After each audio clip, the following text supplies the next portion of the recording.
What is up? This is your LA in a minute, and I'm spending Sunday night on Van Nuys Boulevard because that's where cruising originated, right here in Van Nuys in Los Angeles. And guess what? There's a ton of lowriders because lowrider culture is what this is all about. I'm gonna tell you a little bit about the history of cruising on Van Nuys and the lowrider. Let's get into it.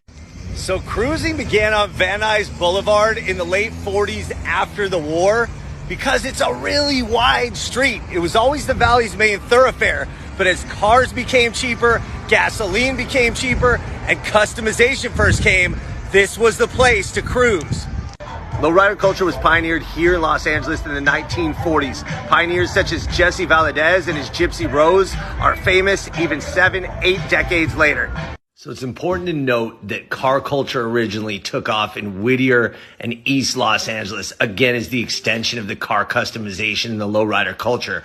But it initially started mostly as drag racing in the LA River, below the 6th Street Bridge, by the way, which was actually a direct result of the fact that when car enthusiasts would try to cruise, the LAPD would crack down on these drivers and their vehicles.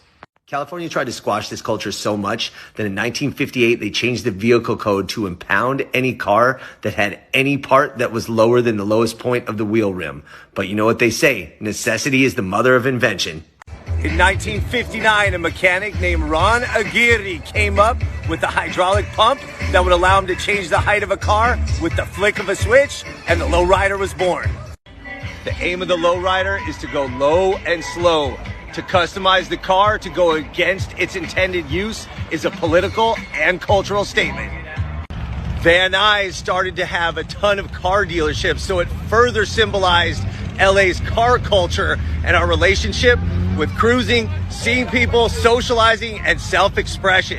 In 1979, it was immortalized in a film called Van Nuys Boulevard that immortalized the whole era of cruising on Van Nuys Boulevard. It was around that time that the cruising culture, at least on Van Nuys Boulevard, came to an end. Local homeowners and police departments frowned upon the local madness and mayhem, and it was shut down, at least until recently. So cruising and lowrider culture, they both originated here in Los Angeles, and they still take place on Sunday nights on Van Nuys. All right, LA, it's been a minute.